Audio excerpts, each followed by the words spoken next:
Best health packages up to 80% discount. Tirumala Diagnostics.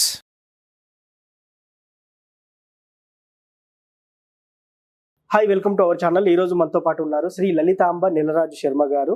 అసలు సంక్రాంతి, భోగి, కనుమ, ముక్కనుమ ఈ మూడింటిని కలుపుకొని ఏ రోజు ఏం చేయాలని చెప్పేసి ఒక్క మాటలో అడిగి తెలుసుకుందాం. నమస్కారం గురువు గారు. నమస్కారం అండి.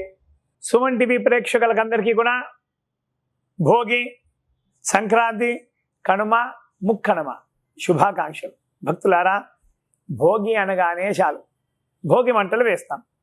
ఈ భోగి మంటలు ఎంత విశేషమైనటువంటి అంటే, సంక్రాంతి పుణ్యకాలం, సంక్రాంతి రోజున పుణ్యకాలం అంటూ ఒకటి ఉంటుందన్నమాట. మకర సంక్రమణ, మకర రాశిలో సూర్యుల వారు ప్రవేశించేదానికంటే ముందు, ఒక రోజు ముందు సర్వ పాపాలను హరించేటువంటి రోజు. సంక్రాంతి పుణ్యకాలంలో ఎటువంటి పాపాలన్నీ కూడా హరించబడతాయో, ఒకరోజు ముందు భోగి రోజున కూడా మన పాపాలన్నీ కూడా హరించబడతాయి. అలాగే కనుమ రోజున కూడా, ఈ 3 రోజులు చాలా చాలా విశేషమైనటువంటి. అందుకోసమే చాలామంది కూడా, అందరూ కూడా బంధువులతో అన్ని ఇండ్లను కూడా కలకల్లాడుతుంటాయి. కొత్త ధాన్యం వస్తుంది, వాటితో పిండి వంటలు చేస్తారు కదా. అలాగే భోగి మంటలు వేస్తారు. భోగి మంటలు రాత్రి వేస్తారు, అలాగే తెల్లవారుజామున కూడా వేస్తారు. తెల్లవారుజామునే ఆ భోగి మంటల్లో మన పాపాలన్నీ కూడా సర్వం హరించుకుపోతాయి.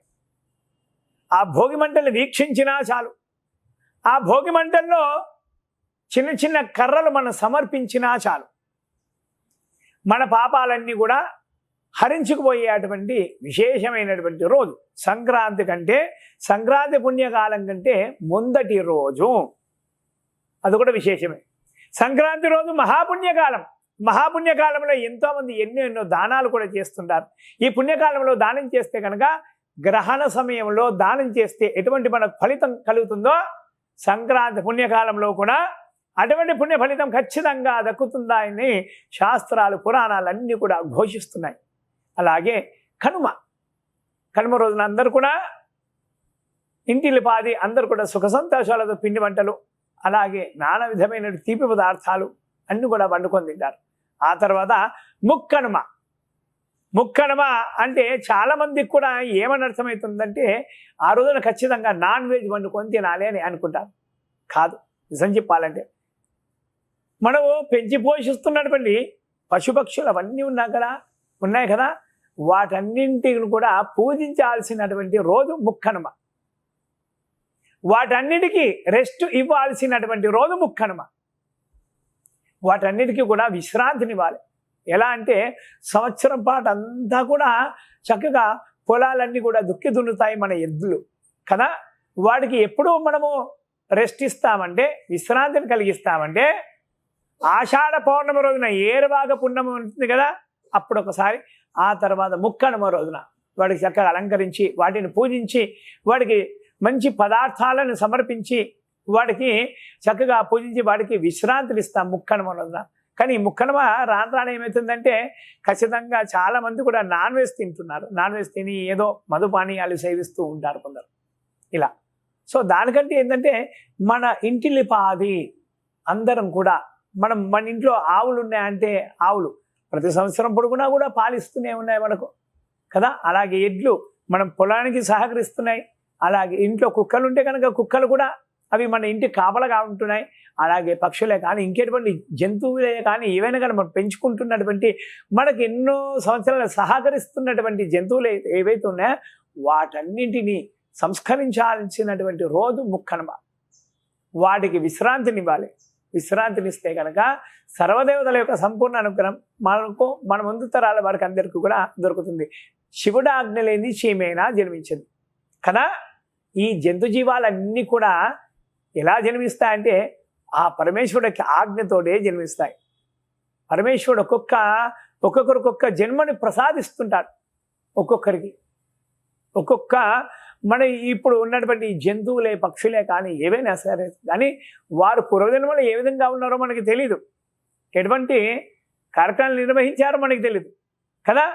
మనము మరి ఈ రోజున మనం వారికి పూజించామంటే కనుక, ఆ జంతువులకే, పెంపుడు జంతువులకే కానీ, మన ఆవులకే కానీ, ఎడ్లకే కానీ మనం పూజించామంటే కనుక మనకు ఎంతో ఎంతో పుణ్యం ఖచ్చితంగా లభిస్తుందన్నమాట.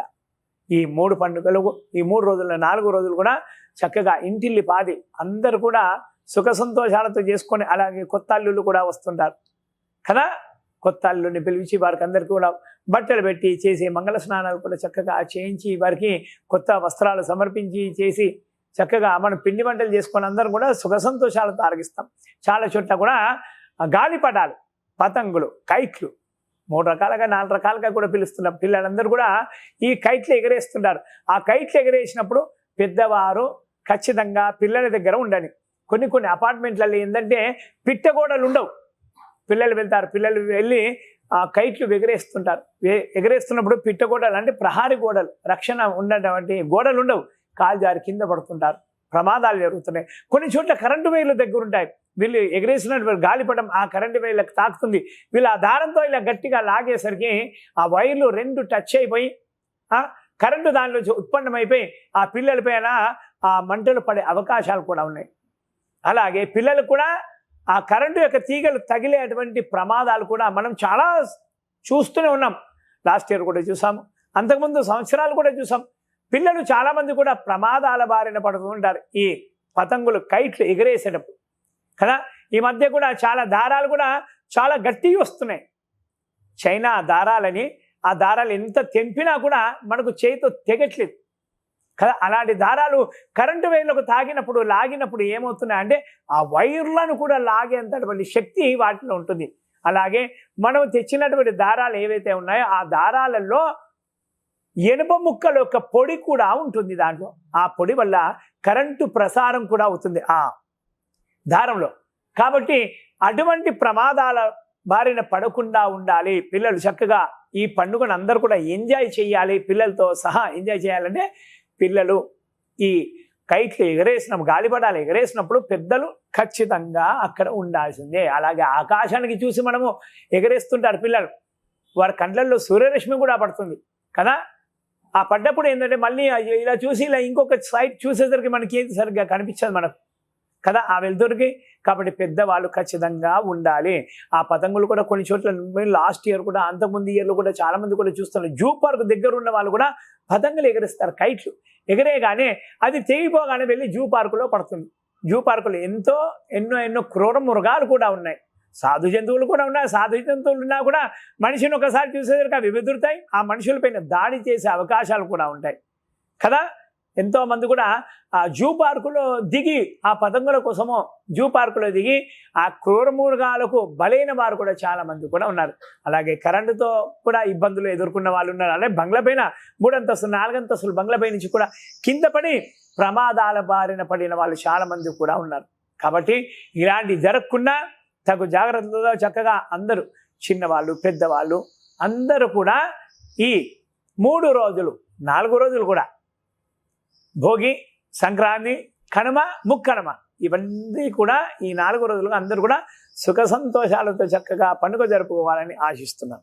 సో చూశారు కదా, భోగి, సంక్రాంతి, కనుమ, ముక్కనుమ ఇలా జరుపుకోవాలో గురువుగారి మాటల్లో తెలుసుకున్నాం. ఇది వాటి కార్యక్రమం. మరో కార్యక్రమంలో మళ్ళీ కలుద్దాం. Thank you.